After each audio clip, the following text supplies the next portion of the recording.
प्रणाम साईं। राम जी भला करें। साईं, मेरा बेटा हमेशा बीमार रहता है, आप उसे उदी देंगे तो वो स्वस्थ हो जाएगा। वैसे तुम्हारा बेटा जो अक्सर बीमार रहता है, करता क्या है वो? कुछ नहीं, वो दिन भर घर में ही रहता है। हम उसे इस डर से बाहर नहीं जाने देते कि कहीं वो गंदगी में ना खेले कूदे, धूल मिट्टी से दूर रहे, कहीं उसे चोट ना लग जाए। हम उसका घर पे पूरा ख्याल रखते हैं, फिर भी वो बीमार रहता है। ये लो,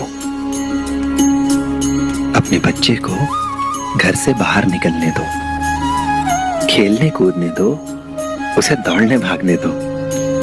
खेलने से बच्चों का सिर्फ शारीरिक ही नहीं, उनका मानसिक विकास भी होता है।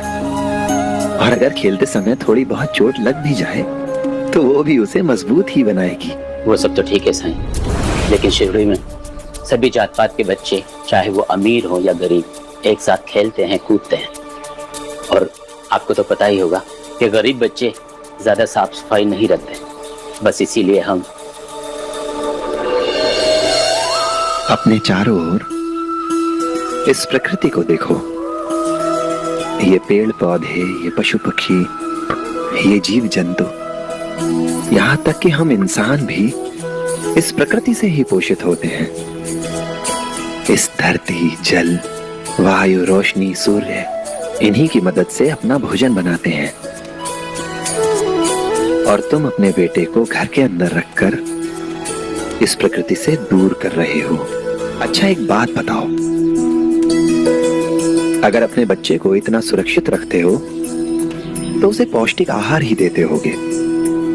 कम से कम जिन बच्चों को तुम गंदा कहते हो, गरीब कहते हो, उनसे तो बेहतर ही खाना देते होगे।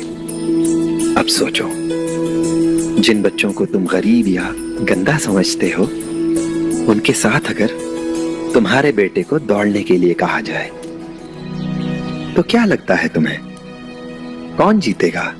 वो गरीब का बच्चा ही, क्योंकि मेरा बच्चा तो उनकी तरह कभी दौड़ा ही नहीं। तुम अपने बेटे को पौष्टिक आहार तो दे रहे हो, लेकिन उस आहार से मिलने वाली ऊर्जा को जलाने के लिए अवसर नहीं दे रहे हो उसे। उसे बाहर निकलने दो, घर से खेलने दो, हर तरीके का खेल खेलने दो, सबके साथ खेलने दो। हो सकता है कि वो खेल कर थक जाए, उसे छोटी मोटी चोट लग जाए, पर देखना वो बीमार कम पड़ेगा। तुम्हारे बेटे को इस ऊदी की नहीं, तुम्हारे खुले मन की जरूरत है।